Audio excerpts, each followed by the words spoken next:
Speaking in public is known for making someone's heart race and their head spin, but for me, that is just a day in the life. Good morning, everyone, and happy Dysautonomia Awareness Month. In October, lots of companies and corporations raise money and awareness for causes such as breast cancer and domestic violence, but I bet you didn't know there was another ribbon cause. The teal ribbon is often used to raise awareness for dysautonomia. Dysautonomia is the umbrella term for any condition or illness that causes the autonomic nervous system to be in dysfunction. I myself have a condition called POTS, or postural orthostatic tachycardia syndrome.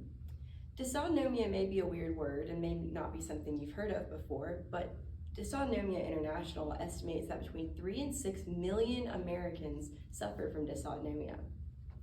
POTS is a chronic illness that affects the nervous system and the cardiovascular system. Symptoms go beyond an elevated heart rate and can be very difficult to live with. The cause is unknown, but there are several factors that can contribute to being diagnosed with POTS, and certain people are more at risk. There is no cure, but treatment can help manage symptoms and make life more enjoyable. As we unpack what POTS patients go through, try to put yourself in the shoes of the symptoms that I'm describing. What would your life be like if you woke up and had to go through this? Dysautonomia International reported that 25% of people with dysautonomia can't go to work and can't go to school because they are too disabled. Johns Hopkins Medicine lists that some of the symptoms include, but are not limited to, dizziness, fainting spells, rapid heart rate or tachycardia, nausea, vomiting, constant shakiness, overly sweating, trouble exercising, going to the gym is impossible sometimes, as well as many other issues that are not mentioned. It's often worse when a person is active, standing, or even doing normal tasks like cleaning the house or taking a shower. Some patients have to quit their sports and no longer are very active. Others are able to continue their sports with a few modifications, and some are limited to only living in a wheelchair. Mobility is different for every patient, and that's kind of what's cool about it. Everyone is different and everyone's experience is broad. Imagine a life where your hobbies, your gym time, your time with friends is completely changed. It's very difficult, and people with POTS often experience grief over their past life before they got sick. They can feel like they're missing out on things that they used to enjoy, but what I've learned is that I can still enjoy my life. I just have to find new ways to do the things I love. Adapting is very important. POTS is a mystery because the cause is unknown.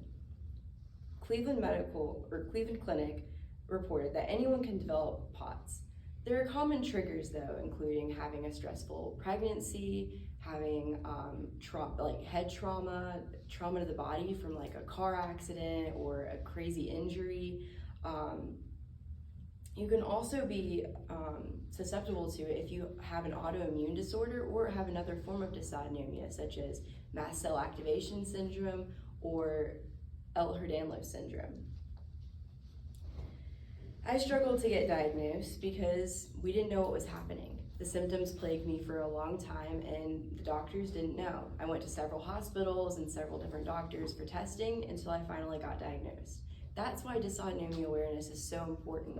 When people recognize the symptoms and know what's happening, they can get the care and treatment they need, as well as the emotional support from friends and family. There is no cure, but treatment can improve symptoms.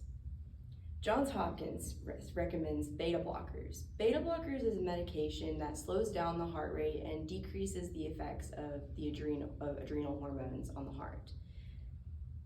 Other forms of help include lifestyle changes such as drinking lots of water, increasing salt intake, exercising to a minimum, as well as wearing compression garments.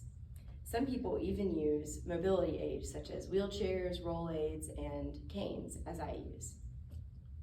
Cleveland Clinic also recommends that POTS patients go through counseling, meditation, and support groups because mental health is just as important as physical health.